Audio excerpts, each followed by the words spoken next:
How to quickly find Attack on Titan on Crunchyroll.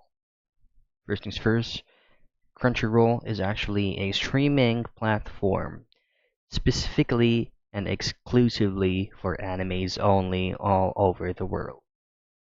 Now, you can actually use the web version by using your mobile device or even your laptop or PC and heading straight into Crunchyroll.com's official site. Now, this is a free to use platform. However, there are going to be some ads that will pop out whenever you're watching or streaming. Now, watching Attack on Titan is very easy on Crunchyroll. Just head over straight to this magnifying glass right here, and then just simply type in Attack on Titan.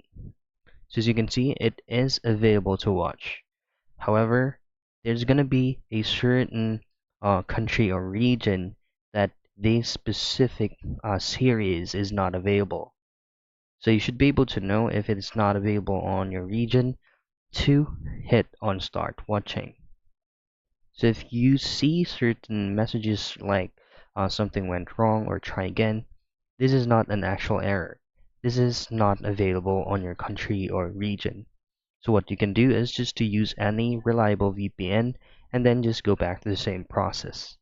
So that's the least way for you to be able to quickly find Attack on Titan in Crunchyroll.